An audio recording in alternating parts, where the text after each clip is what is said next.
When I was little, we lived in a very small town in a very rural community. One afternoon after my mum got home, she asked me to go find my brother. I was playing with him before she got home, so he shouldn't have been far, but I couldn't find him anywhere. I called his name and got no response. Searched outside in the normal places he hid, and he wasn't there. That was weird. Maybe he was hiding in our house. I checked our room, still nothing. I got an urge to check the dryer. At the time it felt normal, even though we've never hid there and I've never done it before. But thinking back on the day, it was way too specific and out of the ordinary to be a coincidence. I crept down the creaky basement stairs, trying to be as quiet as possible. I stood there waiting for a noise, and sure enough, there was a shuffle in the dryer. I approached the door and placed my hand on the handle.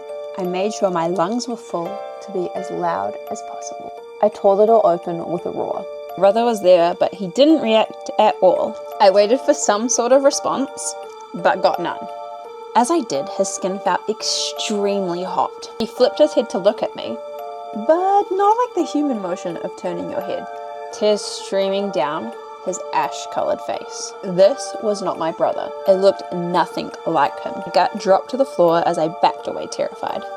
Tripping over myself, I fell hard on my back, over and sprinted up the stairs. Eventually, I worked up the courage to vocalize what I had seen. Mum seemed confused, but I wouldn't have believed it if I hadn't seen it either. She hugged me and said everything was going to be okay. After a few minutes, my brother came through the front door. I was sitting at the table looking down. I made sure he didn't see my tears. I didn't need him to know and laugh at me. My mum kind of moved on, and I never brought it up to anyone. I grew up and moved out, and Dad grew old and passed.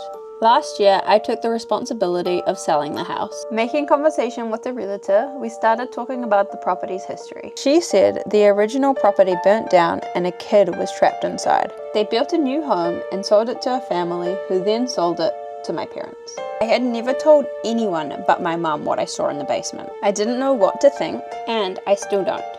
I just hope that one day, that wherever or whatever that boy was, he can find rest one day.